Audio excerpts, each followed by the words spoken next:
Hi YouTube, it's Kathy, and this is my weekly entertainment wrap-up for October 7th to 13th. This week I read 2 books, I watched 2 shows, and I listened to 1 book. This week's episode is going to be a little bit weird because as I'm recording this, it is still Thursday the 11th. And as this goes up, it will be Sunday the 14th. So you might be thinking to yourself, wait a second, what about all the reading you're going to be able to do on Friday and Saturday? Well, this weekend, instead of being cozy in my bed, I'm actually getting up super early tomorrow morning, catching a bus, another bus, and a ferry, and then a bus, and then a sky train, and then walking a bit to get to downtown Vancouver to sell swords for my friend's sword company. Just like the past couple of years, they have a booth at Fan Expo, and I will be there selling swords. If you'd like to see what that looks like, I have a video from a previous year that I will link in places. But that means I will not have any time this weekend to do any more reading. With the exception of On the Ferry, but I will bring a book for that. Speaking of, actually I will probably finish that book on the ferry, so let's just say it's 3 books that I read this week, 2 shows, 1 I listened to, because I'm going to talk about that one too.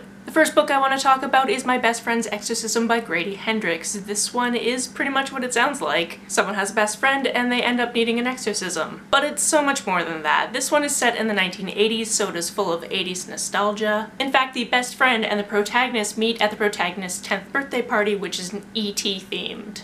Which just sounds delightful. It's also at a roller rink, which just has my heart, to be honest. One night these 2 best friends and a couple of other girls are partying in the woods when the best friend goes missing for like the entire night. And after that, she's never really the same. This one was a fantastic read. I didn't know where it was going from point to point and how things were going to escalate. And I came out of it very satisfied, not only with the climax of the piece, but also with the denouement and basically saying how the rest of their lives played out. I need to pick up more from Grady Hendrix because this was great. The next book I finished was Wild Awake by Hilary T. Smith. I picked this one up as part of the Gribathon, which is the Green Ribbon Readathon. And unfortunately, it's the only book that I actually ended up finishing for this readathon. As we are all probably aware, October has way too many readathons, and I wanted to do all of them. I decided to do 3 of them, but I did not complete them so far as much as I could have. Fortunately, this readathon only had 3 reading challenges, and I've actually already read the group book, and you could say that I technically completed the 3rd challenge, which is just read a book that you've been waiting a long time to read by reading My Best Friend's Exorcism. So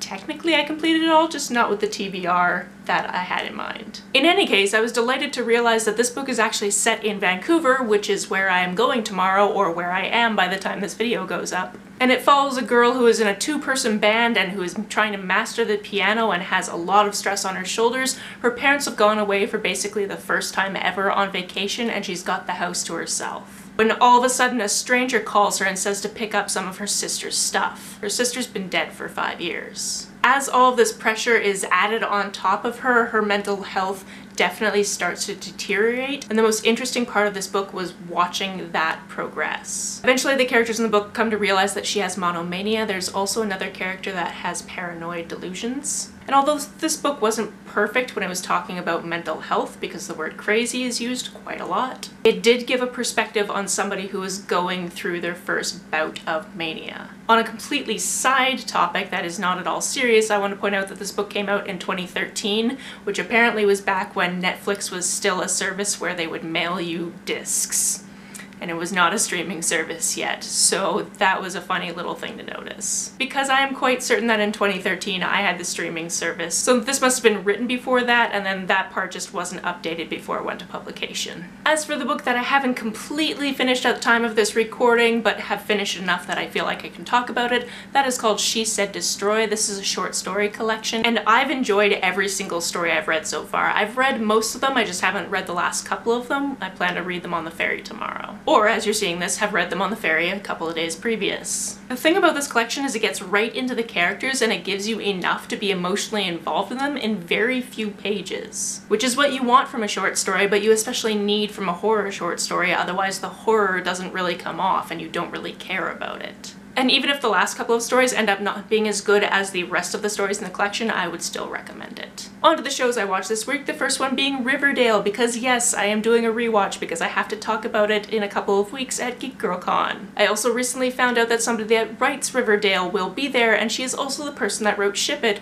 which I loved, so hopefully I get to chat with her about it. That would be cool. In any case, going back to the beginning is very fun because I've had a little bit of time away from these characters since the second season ended, and going back and seeing how it all started and being like, oh yeah, Jughead wasn't really part of the gang at the beginning because there was a rift between him and Archie because of their fathers.